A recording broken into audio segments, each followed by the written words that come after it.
दोस्तों पिछले एक साल से केमिकल सेक्टर ने बहुत ही ज़्यादा अट्रैक्टिव रिटर्न्स प्रोवाइड कराए हैं। अगर आप भी किसी केमिकल सेक्टर के दिग्गज शेयर के अंदर अपना पैसा इन्वेस्ट करना चाहते हैं तो एक शेयर के बारे में आज हमने पूरा एनालिसिस किया है। इस वीडियो को देखने के बाद में आपको ये कंफर्मेशन मिल जाएगा कि आपको इस शेयर के अंदर अपना पैसा इन्वेस्ट करना चाहिए या नहीं करना चाहिए।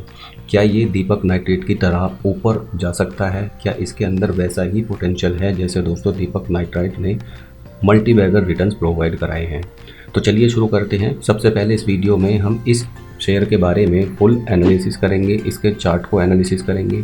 उसके बाद में दोस्तों हम इससे जुड़े हुए जो फाइनेंशियल्स हैं इसके यानी फाइनेंशियल हेल्थ है उस पर डिस्कस करेंगे। साथ ही साथ दोस्तों मैं आपको इसका एनुअल बेसिस पर ये कितना रिटर्न दे रहा है यानी CAGR कैलकुलेट करेंगे और उस CAGR के अकॉर्डिंग हम ये चेक करेंगे कि अगर हम आगे आने वाले समय के लिए इसमें इन्वेस्ट करते हैं तो हमें कितने % का रिटर्न एनुअल बेसिस पर मिल सकता है। इसके साथ साथ जो कंपनी की बेसिक डिटेल है हम उसको भी डिस्कस करेंगे, कंपनी के जो एसेंशियल्स हैं उस पर भी बात करेंगे, डिविडेंड हिस्ट्री और कुछ इंपॉर्टेंट फैक्टर्स जो कंपनी से जुड़े हुए हैं, इसकी शेयर होल्डिंग पैटर्न, सभी बातों पर हम डीपली दोस्तों फोकस करेंगे। तो चलिए देखते हैं। सबसे पहले मैं आपको बता दूं दोस्तों इस शेयर का नाम है लक्ष्मी ऑर्गेनिक इंडस्ट्रीज़, जैसा आप यहाँ पर देख सकते हैं। अब सबसे पहले मैं आपको इसका 5 दिन का परफॉर्मेंस दिखा देता हूँ जो कि 3% के आसपास नेगेटिव है। एक महीने में इसने लगभग 40% के रिटर्न्स दिए हैं। 6 महीने में दोस्तों 120% से भी ज़्यादा के रिटर्न दिए हैं। यानी अगर आपने 6 महीने पहले भी इस शेयर के अंदर अपना पैसा इन्वेस्ट किया होता तो आज आपका पैसा 1.25 गुना हो चुका होता। यानी अगर 1 लाख रुपए लगाए होते तो आज उनकी वैल्यू 2,20,000 रुपये होती। वहीं ईयर टिल डेट यानी 1 जनवरी 2020 से और अब तक जो इसने रिटर्न्स दिए हैं वो बिल्कुल 120% हैं और 1 साल के इसके रिटर्न दोस्तों कितने हैं वो भी 120 हैं। क्योंकि ये स्टॉक दोस्तों ज़्यादा पुराना नहीं है तो पिछले 5 साल में भी इसने रिटर्न्स दोस्तों कितने दिए हैं 94% और मैक्सिमम भी इसका यही है क्योंकि ये शेयर दोस्तों स्टॉक एक्सचेंज में लिस्ट ही दोस्तों रिसेंट हुआ है। यानी 2020 में ये अपडेट हुआ था स्टॉक एक्सचेंज पर। तो यहाँ जैसा हम देख सकते हैं दोस्तों 2021 में ही दोस्तों लिस्ट हुआ है ये शेयर और यहाँ पर हम देख सकते हैं कि इसने जो अभी तक अपने मैक्सिमम रिटर्न्स प्रोवाइड कराए हैं वो 120% के हैं। तो हम ये मानकर चल सकते हैं दोस्तों इसमें CAGR का ज़रूरत नहीं पड़ेगी। वैसे मैं आपको बता दूं CAGR हम किसी भी स्टॉक के एनुअल बेसिस पर वो कितने रिटर्न्स दे रहा है उसको चेक करने के लिए निकालते हैं। जैसे अभी हमने जो दोस्तों इसके मैक्सिमम प्राइस पर सपोज हमने क्लिक किया तो यहाँ पर हमें इसका 94% रिटर्न मिला। लेकिन अगर हम ये देखें मान लीजिए ये शेयर अब से 5 साल या 10 साल पहले लिस्ट हुआ होता तो ये तो इसके एब्सोल्यूट रिटर्न्स हो गए, लेकिन इसने एनुअल बेसिस पर कितने रिटर्न्स प्रोवाइड कराए हैं वो हमें CAGR बता देता है और उसी की हेल्प से हमें ये आइडिया लग जाता है कि यह आगे आने वाले समय में भी किस तरह के रिटर्न्स प्रोवाइड करा सकता है। तो इस स्टॉक में हम दोस्तों ऑलमोस्ट इसका CAGR अगर 30% भी मानकर चलें और हम अगले 5 साल के लिए इसके अंदर पैसा इन्वेस्ट करें तो 5 साल के अंदर मैं आपको दिखा देता हूं। और आज मान लीजिए आप इसके अंदर 1 लाख रुपए लमसम इन्वेस्ट करते हैं और हम कितना रिटर्न मानकर चल रहे हैं 30% का एनुअल बेसिस पर, और 5 साल के बाद में जो हमारे पैसे की वैल्यू होगी दोस्तों वो कितनी होगी आप यहाँ पर देख सकते हैं। 1 लाख रुपए बढ़कर 3,71,000 रुपये हो सकता है। 2,71,000 रुपये के आपको एस्टिमेटेड रिटर्न्स मिल सकते हैं अगर ये 30% का रिटर्न दे देता है। क्योंकि दोस्तों इसने पिछले 1 साल में यहाँ पर आप देख सकते हैं 120% के रिटर्न प्रोवाइड कराए हैं। तो हम इसी के अकॉर्डिंग लेकर चल रहे हैं। पिछले 1 महीने में भी दोस्तों इसने 40% के रिटर्न दिए हैं। तो हम इसके एनुअल बेसिस पर रिटर्न आगे आने वाले समय में अगर 30% भी मान लें तो उसके हिसाब से आप यहाँ पर चेक कर सकते हैं कि हमारा कितना पैसा दोस्तों ग्रो हो सकता है वो आप यहाँ पर देख सकते हैं। और 30% का रिटर्न अगर ये स्टॉक प्राप्त कराता रहता है तो आप देख सकते हैं जैसे जैसे टाइम पीरियड हम बढ़ाएंगे, मान लीजिए आप 10 साल के लिए इसके अंदर पैसा इन्वेस्ट करते हैं तो आपके 1 लाख रुपए की वैल्यू 13 लाख रुपए हो सकती है।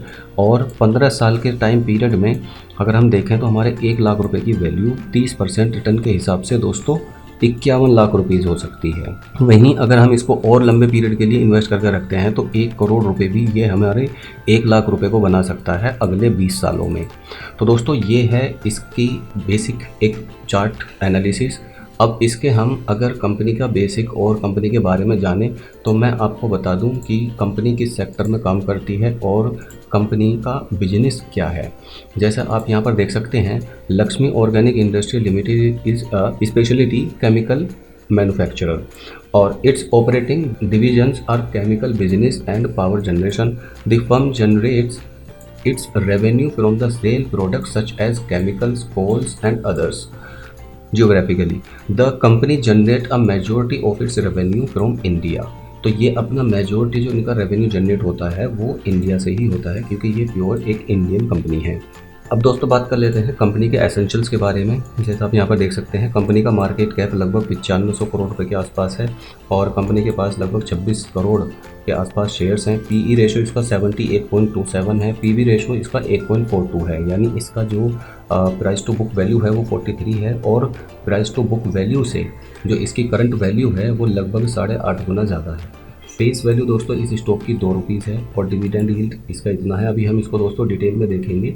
और कैश कंपनी के पास में 534 करोड़ रुपीज़ का है और डेट कंपनी के पास में दोस्तों सिर्फ और सिर्फ 71 करोड़ रुपीज़ का है, यानी कैश से बहुत कम डेट अवेलेबल है। तो हम इसको नेग्लिजिबल मान सकते हैं। ये एक बहुत ही इंपॉर्टेंट फैक्टर है इस कंपनी के लिए। प्रमोटर के पास में अच्छी खासी होल्डिंग है और ROCE इसका 19.98% है, ROE इसका 16.55 है और इसकी जो सेल्स ग्रोथ है वो 18% के आसपास है। प्रॉफिट ग्रोथ इसका 55.88% है। तो ये है इसकी पूरी डिटेल, जैसा आप देख सकते हैं इसके एसेंशियल्स। अब अगर हम बात करें दोस्तों इसकी डिविडेंड हिस्ट्री के बारे में, तो मैं आपको वो भी बता देता हूँ कि इसने पास्ट में कोई डिविडेंड प्रोवाइड कराया है या नहीं। तो इसने जुलाई 14, 2021 को दोस्तों 50 पैसे प्रति शेयर डिविडेंड भी प्रोवाइड कराया है। अब कंपनी से जुड़े हुए अगर हम कुछ इंपॉर्टेंट फैक्टर्स पर नज़र डालें तो इसकी इंट्रिंसिक वैल्यू दोस्तों अट्रैक्टिव नहीं बताती। Current price is more than it's intrinsic value, यानी इंट्रिंसिक वैल्यू से इसका जो करंट प्राइस है वो ज़्यादा है। और एफडी के कंपैरिजन में रिटर्न्स काफ़ी अट्रैक्टिव दिए हैं। डिविडेंड रिटर्न अभी यहाँ पर 1 ही साल का दोस्तों यहाँ पर डिविडेंड अवेलेबल है। एंट्री पॉइंट गुड है क्योंकि शेयर ओवरबॉट जोन से बाहर है। किसी भी तरह का कोई रेड फ्लैग कंपनी के ऊपर नहीं है। अब दोस्तों अगर कंपनी के फाइनेंशियल्स की बात करें तो मैं आपको वो भी बता देता हूँ कि कंपनी ने प्रीवियस ईयर्स में किस तरह का परफॉर्म किया है।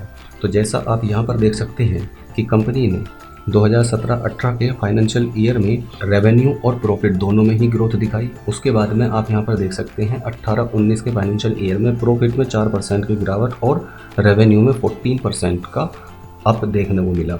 वहीं 2019-20 के फाइनेंशियल ईयर में दोस्तों प्रॉफिट में लॉस और रेवेन्यू में भी थोड़ा लॉस दिखाई दिया, लेकिन 2020-21 के फाइनेंशियल ईयर में रेवेन्यू में दोस्तों 13.35% की ग्रोथ और प्रॉफिट में 81.25% की ग्रोथ देखने को मिली है। सो गाइज ये थी इस शेयर से रिलेटेड सारी इन्फॉर्मेशन। अगर आपको भी लगता है ये शेयर अट्रैक्टिव तो आप इसे कंसीडर कर सकते हैं, क्योंकि इसके ज़्यादातर जो पॉइंट्स हैं वो पॉजिटिव हैं और हम इसको पॉजिटिवली कंसीडर कर सकते हैं। आगे आने वाले टाइम में दोस्तों ये हमें अच्छे रिटर्न्स प्रोवाइड करा सकता है। प्रीवियस ईयर में इसकी जो फाइनेंशियली कंडीशन है वो भी अच्छी है, डेट नहीं है कंपनी के ऊपर, प्रमोटर होल्डिंग्स भी अच्छी है और इससे जुड़े हुए जो भी इंपॉर्टेंट फैक्टर्स हैं वो भी काफ़ी अट्रैक्टिव लग रहे हैं। सो गाइस हम इस स्टॉक को लॉन्ग टर्म के लिए कंसीडर कर सकते हैं। धन्यवाद।